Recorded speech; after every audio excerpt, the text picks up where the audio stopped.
It sounds impossible, doesn't it? The mighty Greece, the land of Alexander, Socrates, and Aristotle, brought to its knees by Rome. How could a civilization that gave the world democracy, philosophy, and science lose to a rising power from the West? In this video, we're going to see how Rome conquered Greece, not just with swords, but with timing, politics, and sheer patience. Let's start. When Rome first appeared on the Mediterranean stage, Greece was already a legend.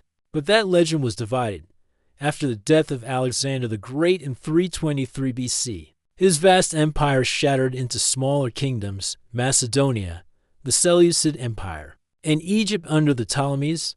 Greece itself was no longer united. City-states like Athens, Sparta, and Thebes fought among themselves, while Macedonia tried to control them all. And this division would become Rome's greatest advantage. Rome, meanwhile, had just finished uniting the Italian peninsula. The Roman Republic had built a strong military system, disciplined legions, experienced generals, and a government ready to expand. When they defeated Carthage in the Punic Wars, they became the dominant power in the Western Mediterranean. But to the east lay a land rich in culture, wealth, and influence: Greece. The first contact came into 14 BC during the First Macedonian War. At that time, King Philip V of Macedon allied with Hannibal of Carthage against Rome. It was a risky move. Rome, already fighting one major war, managed to push back Macedon without even deploying massive forces.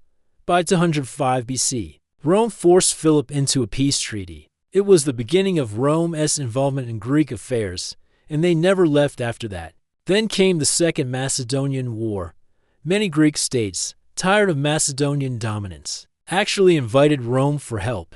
The Romans presented themselves not as conquerors, but as liberators. In 197 BC, at the Battle of Cynocephalae, Roman legions crushed the famous Macedonian phalanx. That battle changed everything. The Greek phalanx, once unstoppable under Alexander, was no match for Rome's flexible tactics and heavy infantry. Rome had found the key to Greek conquest: superior organization and adaptability. After that, Rome declared the freedom of the Greeks, a clever propaganda move. Cities cheered, thinking Rome would leave.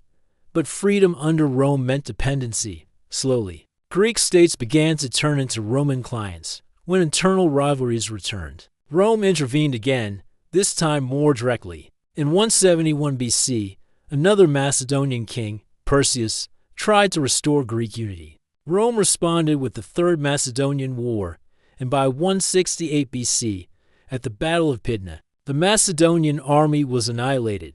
The Greek kingdoms were divided, and Rome effectively became the regional power.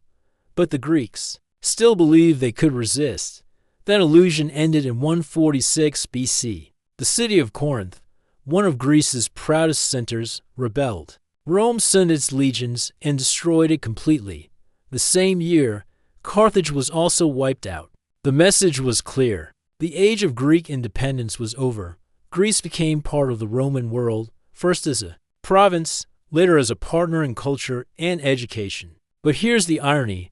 Though Rome conquered Greece militarily, Greece conquered Rome culturally. Roman art, architecture, and philosophy became deeply Greek in spirit. Educated Romans spoke Greek, studied Greek thought, and built temples inspired by Greek design. As one historian said, Greece, though captured, took her captor captive. So, how did Rome conquer Greece?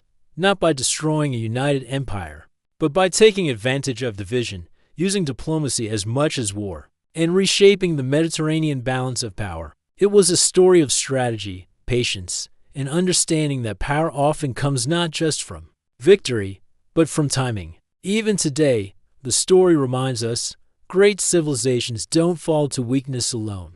They fall when unity fades, and when outsiders learn how to use that weakness for their own rise.